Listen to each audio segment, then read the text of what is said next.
बेटी पुकारे पापा तुम कहाँ चले गए। बेटी पुकारे पापा तुम कहाँ चले गए। मम्मी दादी दादा सब रोते हैं, तुम कहाँ चले गए।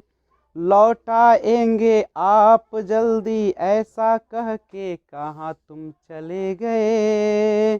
भारत की रक्षा को पापा तुमसे मापे जाते हैं। जब जंगों में कभी जंगों में आप ही पत्थर खाते हो। कहीं हो रहे बम धमाके, कहीं चलती है गोलियां। बेटी पुकारे पापा तुम कहाँ चले गए। बेटी पुकारे पापा तुम कहाँ चले गए। मम्मी दादी दादा सब रोते हैं, तुम कहाँ चले गए। तो ये था एक बेटी का दर्द जो अपने शहीद पिता के लिए उन्होंने किस प्रकार से अपनी दर्द को बयां किया। क्योंकि एक बच्चा होता है उसे कुछ पता नहीं होता है कि मेरे पिता शहीद हो गए या क्या हो गए। वो तो सोचते हैं कि पापा ने हमको कहा था कि हम जल्दी लौटेंगे, और वही दर्द को वो बयां कर रहे हैं। उसे क्या पता है कि मेरे पापा जो है सदा के लिए इस दुनिया को छोड़कर भारत माता के लिए न्यौछावर हो गए। तो मैं उन लोगों को लिए यह संदेश देना चाहता हूं कि जो कि आराम की रोटियां खाना पसंद करते हैं और ऐसो आराम की जिंदगी जीते हैं, और उनके रक्षा के लिए जो हमारे वीर सपूत है, जो वीर सपूत है, वह न जाने कितनी गोलियां, कितने पत्थर, कितने धमाकों से अपने आप को बचाते हैं, कभी उसी में मिल जाते हैं। तो हमारा कर्तव्य बनता है कि हमारा जो जीवन मिला है उस भारत माता की सेवा में लगा दे और हम लोग अपने लक्ष्य के प्रति समर्पित हो जाए। जरूरी नहीं है कि सभी लोग सेना पर ही भर्ती होंगे या देश की रक्षा तभी कर पाएंगे जब वो कह सकते हैं कि सीमा पर जाएंगे। लेकिन बहुत सारे और उपाय हैं। आप पढ़कर, देश के नागरिकों को शिक्षित करके या समाज सेवा करके, बहुत सारे तरीके हैं जिसके माध्यम से आप भी देश की सेवा कर सकते हैं। तो आइए, आपका टाइम बहुत ही प्रीशियस है, लेकिन ये 15 अगस्त, ये आज़ादी, इससे बढ़कर ये भी नहीं है। जरा उन लोगों को याद कीजिए जिन्होंने इस देश की आज़ादी के लिए न जाने कितनी कुर्बानियां दी। उन माताओं को बारे में सोचिए जिन माताओं ने अपने मांग की सिंदूर को धोया हो।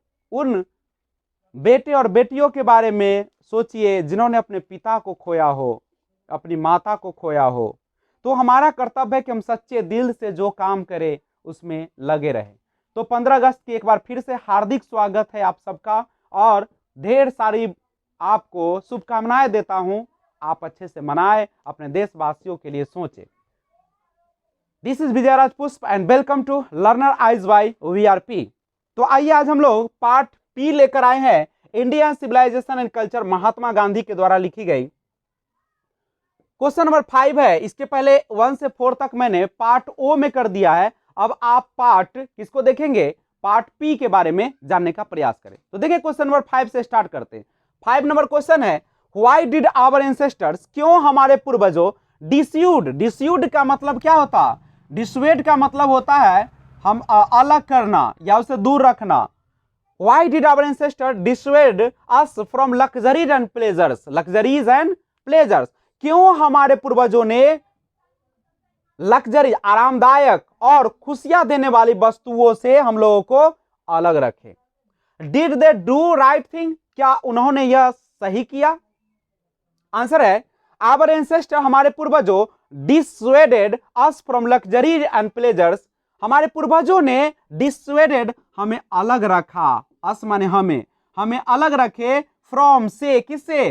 तो आरामदायक वस्तु और आनंद देने वाली वस्तुओं से। बिकॉज, क्यों ऐसा किए? They don't lead to happiness, क्योंकि ये जो चीजें हैं वह खुशियों को नेतृत्व नहीं करती है, ये क्षणभंगुर है, अभी है और तुरंत समाप्त हो जाएगा। Our ancestor did right thing, हमारे पूर्वजों ने सही किया, ये सही चीजें किए। बिकॉज क्योंकि we find that even the rich people are unhappy. अक्सर ऐसा देखा जाता है कि अमीर लोग दुखी है, and many poor are happy, और बहुत सारे गरीब जो है सो क्या है, खुश है। Many the poor are happy, in fact happiness is a mental condition.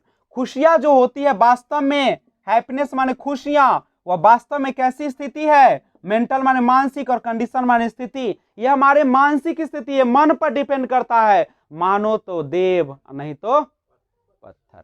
ये तो आपकी सोच है। मानो तो गंगा माँ, नहीं तो बहता पानी। ये तो आप पर सोच है। आप इस जिंदगी को रो कर गुजारना चाहते हैं या इस जिंदगी को हंस कर गुजारना चाहते हैं, ये आप पर डिपेंड करता है। तो हम लोग एक बार फिर से इस क्वेश्चन को देखें गौर से। व्हाई, क्यों आवर एंसेस्टर, हमारे पूर्वजों, डिस्यूड, डिस्वेड, इसको ऐसे आप पढ़ेंगे, डिस्वेड, डिस्वेड अस, डिस्वेड माने अलग रखना, अस हम लोगों को, फ्रॉम लग्जरीज, आराम एंड आनंददायक चीजों से। Did they do right thing, क्या उन्होंने ऐसा सही किया। Our ancestor dissuaded from luxuries and pleasure, हमारे पूर्वजों ने हमें दूर रखे आरामदायक और आनंद देने वाले चीजों से। बिकॉज क्योंकि they don't lead to happiness, क्योंकि वो खुशियां का नेतृत्व नहीं करती है। Our ancestor do did right thing, हमारे पूर्वजों ने सही ही किया। बिकॉज क्योंकि वी फाइंड दैट, हम लोग पाते हैं, क्या पाते हैं, दैट इवन, यहां तक कि द रिच, अमीर लोग, रिच के पहले द लगा देने से वो अमीर लोग हो जाता, नहीं तो अमीर, द रिच, अमीर, यहां पे पीपल देने की भी जरूरत नहीं है, ऐसे भी हो जाएगा। द रिच आर अनहैप्पी, अमीर लोग दुखी हैं, and many the poor are happy, या यहां पे द पुअर भी करेगा तब भी क्या हो जाएगा, यहां पे हम इसको केवल पुअर भी लिख दे तो भी सही, वो भी सही है, द पुअर आर हैप्पी। और अक्सर देखा जाता है यहां तक कि गरीब लोग कैसे हैं, खुश है। इसका मतलब है कि यह खुशी और दुखी जो है वो हमारे पैसे पर डिपेंड नहीं करती है। In fact happiness is a mental condition, यह वास्तव में हमारी खुशियां किस पर निर्भर करती है, हमारी मानसिक स्थिति पर। आप जिस स्थिति में इसको बना ले। It does not depend on wealth, यह धन पर निर्भर नहीं है, करता है, एंड पोजेशंस, और जो आपके पास है, जो रखते हैं। अगर ऐसा होता तो सभी पैसे वाले जिनके पास सारा सुख सुविधा है वो खुश रहते और बाकी बच्चे लोग क्या होते, दुखी होते। लेकिन ऐसा देखा जाता है क्या, देखिएगा गरीबों का जिंदगी, गरीबों के जिंदगी में जब आप जाएंगे तो देखिएगा दिन भर कमाते हैं और रात में आराम से सोते हैं। और हम अमीर लोग एसी में रहते हैं, कूलर में रहते हैं, पंखे में रहते हैं, और फिर भी हम लोगों को चैन नहीं मिलता, बेचैन हो जाते हैं, परेशान हो जाते हैं, नींद नहीं आती है रात रात भर। क्या हुआ हो, तो आज तो नींदे नहीं आया, एसी चलाए तो नींद नहीं आया। और गरीब कहते हैं आज तो हम खूब सोए, एक के बार 8-9 बजे जो सोए ना, एक बिहने 7-6 बजे नींद टूटा, बीच में कुछ पता नहीं चला, नहीं हमको तो गजब का नींद आया, चैन की नींद आया। अभी उठे हैं, इधर उधर गए हैं आराम से, अब फिर मस्ती में, फिर जाएंगे कमाएंगे, फिर अपना मस्ती लाइफ है। अमीर लोग कार में रहते हैं, 4 व्हीलर जिसको बड़े बड़े आरामदायक गाड़ियों में रहते हैं, फिर भी बेचैन रहते हैं, बहुत गर्मी है भाई जी, क्या कहिए, नहीं तो शांति नहीं। What according to author, what according to author, author according माने के अनुसार, लेखक के अनुसार, व्हाट माने क्या, मॉडर्न सिविलाइजेशन, आधुनिक सभ्यता, आधुनिक देखिए, मॉडर्न माने आधुनिक, सिविलाइजेशन में सभ्यता, आधुनिक सभ्यता किसके अनुसार, अकॉर्डिंग टू ऑथर, लेखक के अनुसार क्या है आधुनिक सभ्यता, आप किसको कहते हैं लेखक के अनुसार। अकॉर्डिंग टू गांधी जी, चूंकि लेखक तो गांधी जी है ना, इसलिए पार्ट के इंडियन सिविलाइजेशन कल्चर के, तो गांधी जी के अनुसार modern civilisation is the worship of materialism. बहुत इंपॉर्टेंट लाइन, गांधी जी कहते हैं कि जो हमारी मॉडर्न सिविलाइजेशन है, हमारी आधुनिक सभ्यता है, यह किसकी पूजा है, वर्शिप, वर्शिप है किसकी, भौतिकता की, पदार्थ की, एंड वायलेंस एंड रुचलिटी, और क्या है, हिंसा और कसाईपन जिसको कहते हो, अत्याचार का, उसी का क्या है, ये पूजा है, मतलब लोग उसी का गुणगान करते हैं। लास्ट क्वेश्चन है आज का 7, how is Indian civilisation different from European civilisation, how कैसे इंडियन भारतीय सिविलाइजेशन सभ्यता डिफरेंट अलग है फ्रॉम से यूरोपियन यूरोप और सिविलाइजेशन सभ्यता। तोड़ दिया ना लाइन बाय लाइन, एकदम दिमाग में चला जाएगा। केवल देखते रहिए वीडियो, ना आपको इंग्लिश सिखा दूं तो फिर मैं इस चैनल को जो कहिएगा कर दूंगा। कहता है कि हाउ इज इंडियन सिविलाइजेशन, कैसे भारतीय सभ्यता यूरोपियन सिविलाइजेशन सभ्यता से डिफरेंट अलग है। European civilisation is guided by the writings of Greece and Rome. Europe की सभ्यता किसके द्वारा नियंत्रित होती है, गाइड की जाती है, मार्गदर्शन दी जाती है। गाइडेड माने होता है मार्गदर्शन, गाइडेड मार्गदर्शन दी जाती किसके द्वारा, राइटिंग्स ऑफ ग्रीस एंड रोम, रोम और ग्रीस के लेखन के द्वारा। वहां पे जो लिखा है ना उसी के माध्यम से लोग क्या करते हैं, अपने देश को चलाते हैं, सभ्यता को। Which no longer exist in their former glory, क्या रोम और ग्रीस क्या लंबे समय तक अस्तित्व में रहा है। यही कह रहा है कि बीच नो लॉन्गर, जो बीच माने जो, नो लॉन्गर माने लंबे अवधि तक, एग्जिस्ट माने अस्तित्व, इन देयर फॉर्मर अपने पहले ना, अपने फॉर्मर माने क्या, अपने पहले जो ग्लोरी था, उसकी समृद्धि था, उसको अस्तित्व में लंबे दिनों तक या लंबी अवधि तक नहीं रख सका। क्या रखा, रोम बेंट, रोम समाप्त हो गया, ग्रीस नहीं, वह सेम फेट, ग्रीस के साथ भी वही हुआ। बट लेकिन इंडियन सिविलाइजेशन, लेकिन भारतीय सभ्यता इज एसटीडी, लेकिन भारतीय सभ्यता क्या रहे, एसटीडी। एसटीडी माने जानते हैं, बनाए रखा नहीं, स्थिर रहा।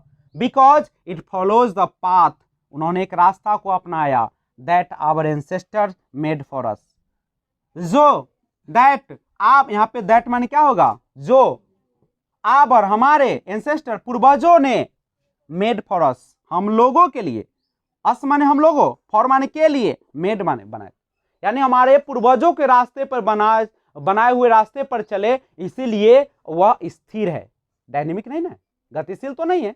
हम लोग रुके हुए हैं, आज भी हम लोग उसी हल का प्रयोग करते हैं। बहुत सारे लोग तो ट्रैक्टर का यूज करते हैं, लेकिन कम मात्रा में नहीं।